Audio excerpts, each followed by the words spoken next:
Comissão de Constituição e Justiça aprova texto da reforma tributária.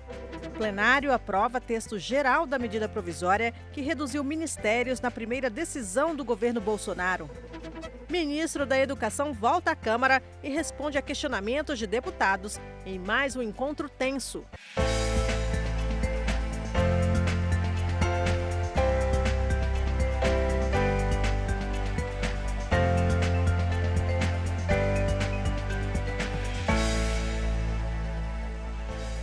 A proposta de emenda à Constituição, que estabelece a reforma tributária, foi aprovada nesta quarta-feira na Comissão de Constituição e Justiça. Senhores deputados e senhoras deputadas que aprovam a proposta de emenda à Constituição 45/2019, permaneçam como se encontram. Aprovada a proposta de emenda à Constituição 45.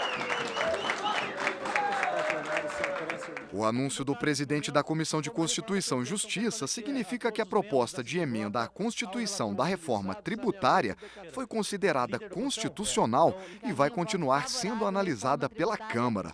Agora, uma comissão especial vai discutir o conteúdo da PEC, que cria um imposto único sobre consumo, unificando ao longo de 10 anos 5 impostos, que são cobrados hoje pelo governo federal, estados e municípios.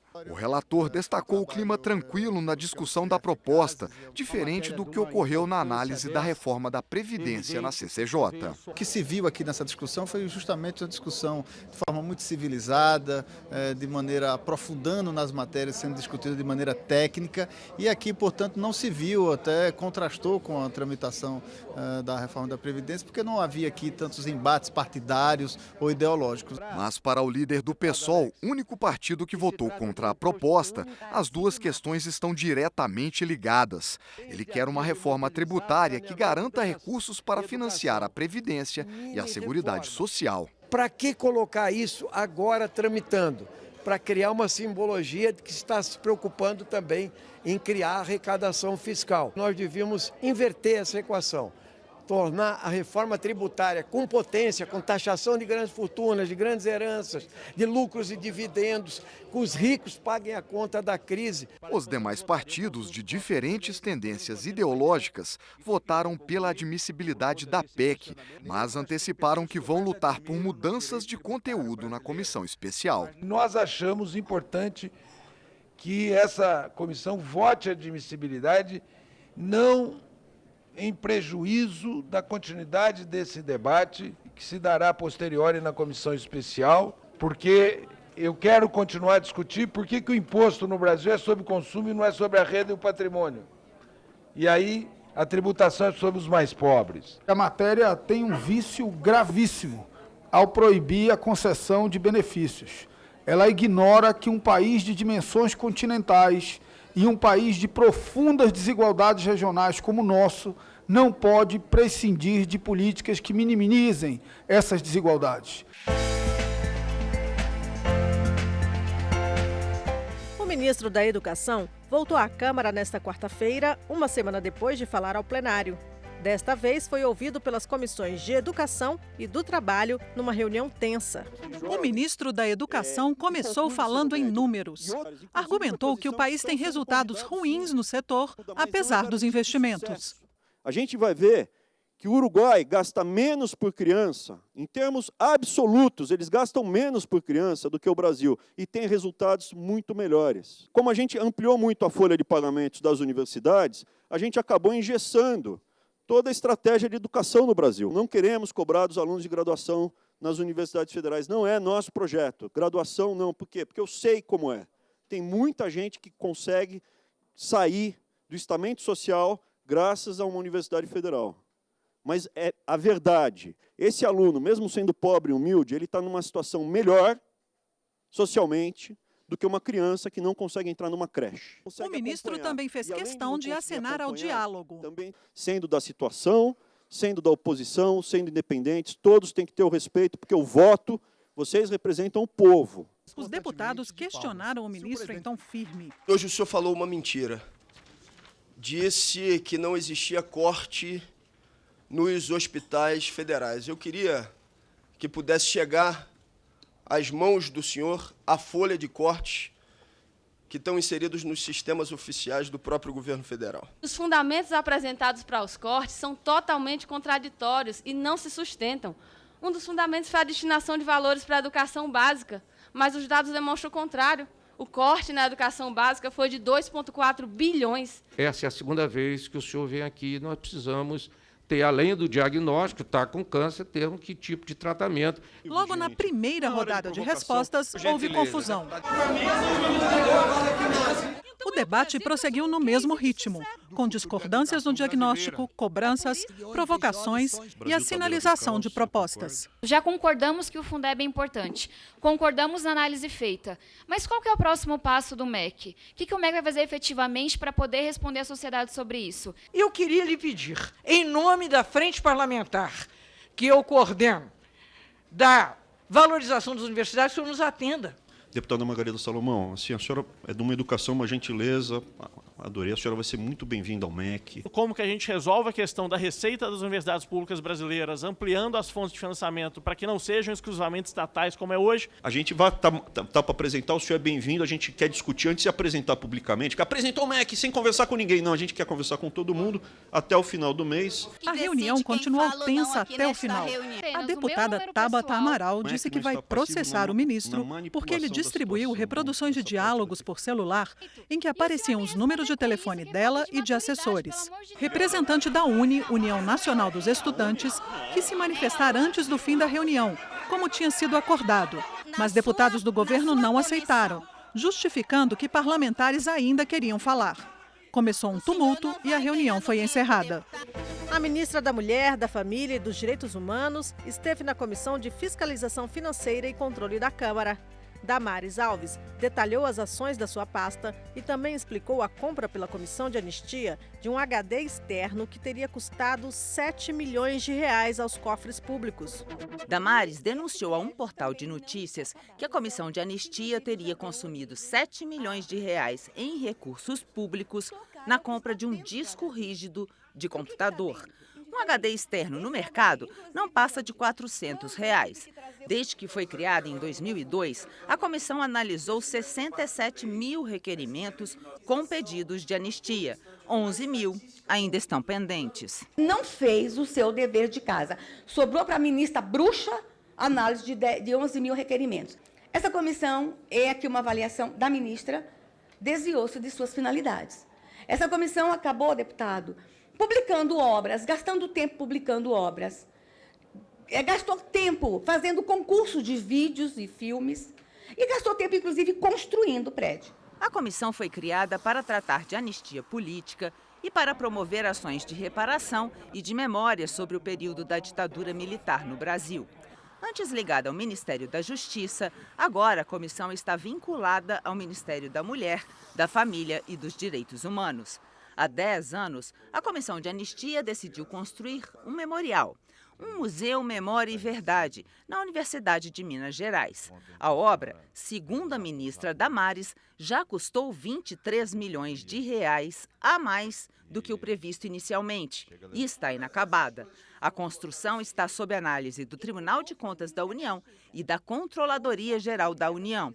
Seria neste prédio o funcionamento do museu, que também teria uma parte dedicada à museografia. O que custou caro é o que está dentro do HD. O que eu questiono não são as obras, a comissão tinha que fazer essas obras. Os deputados da oposição questionaram as afirmações da ministra. Na verdade, não é o valor do HD, né? É o valor de um serviço, né? Um serviço de monta, catalogação, documentação, registro, classificação, que é um serviço realmente de monta árduo e que tem um valor patrimônio histórico importantíssimo. E de maneira oportunista para passar para a sociedade, no mínimo,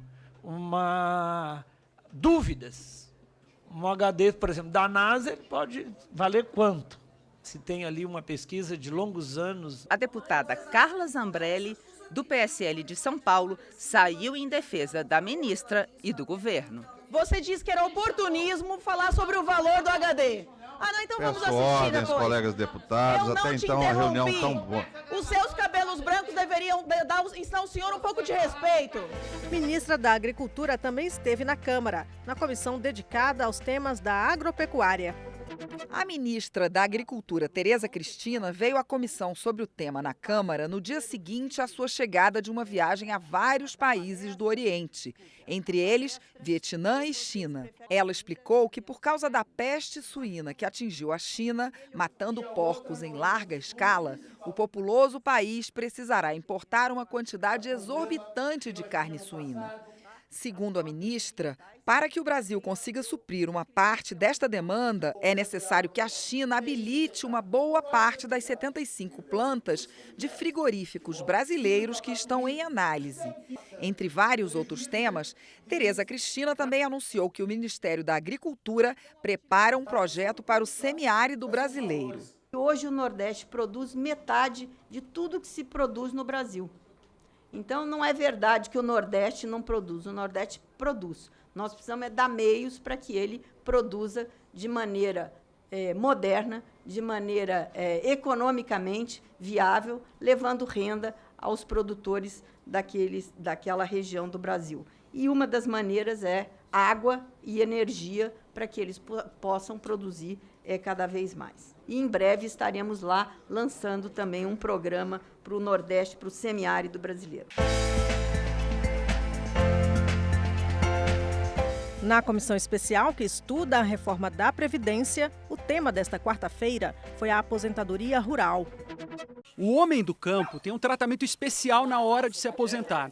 Aqui estamos falando daquela pessoa que possui um sítio pequeno e trabalha a terra com a ajuda da família. Para ela, haverá duas mudanças importantes. A primeira é na idade. Ela sobe para a mulher. Hoje, ela se aposenta com 55 anos e o homem com 60. Haverá uma unificação da idade, que será de 60 anos para ambos os casos. A segunda é na forma de pagar o INSS. Hoje, ele pode fazer uma contribuição sobre aquilo que consegue vender, o que é raro, ou comprovar que trabalhou no campo por 15 anos, que é o que geralmente acontece. Pela proposta do governo, cada família desse grupo vai ter que comprovar que contribuiu com pelo menos R$ 600 no ano ou pagar a diferença. Para o governo, um valor que pode ser pago. O rural já contribui para o sindicato com R$ 20 por mês por pessoa. Cada membro da família paga R$ 20 por mês por pessoa para o sindicato, na média.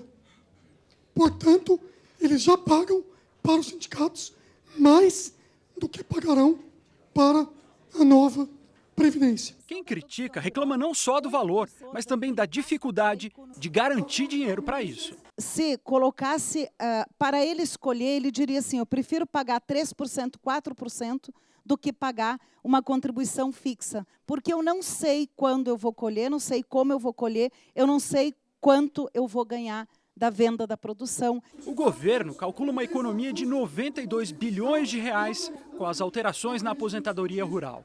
13 partidos da Câmara assinaram um manifesto se posicionando contra essas mudanças. Mudanças criticadas pelos deputados. Nós não podemos combater privilégios dos que ganham menos, especialmente naquilo que nós entendemos ser benefícios de assistência social, que é o BPC e a aposentadoria rural, das pessoas que trabalharam, que não têm renda e que buscam na aposentadoria a oportunidade de ter a sobrevida que todos nós buscamos. Para alguns a contribuição não é problema, mas e no ano que não chove, que não tem safra, como é o caso do Nordeste? Tem que tirar esses rurais dessa reforma, tirar esse gatilho, porque essa gente que está lá produzindo pão nosso de cada dia, que a gente consome aqui na cidade, precisa ser reverenciado.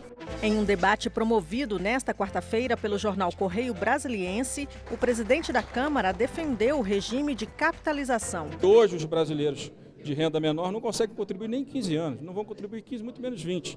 Então a capacidade da base da sociedade poupar é muito pequena. Então a capitalização ela pode estar aprovada e a regulamentação vir num segundo momento, onde a gente já tenha as desigualdades caindo, o desemprego caindo, a formalidade na economia subindo, para que a gente tenha clareza que a maior parte dos brasileiros vai poder garantir a sua poupança e, junto com isso, claro, você vai ter que ter na base da sociedade um sistema de repartição, um sistema de renda mínima, para que todos, mesmo aqueles que não conseguem poupar 15, 20 anos, eles tenham a garantia de pelo menos um salário mínimo como aposentadoria.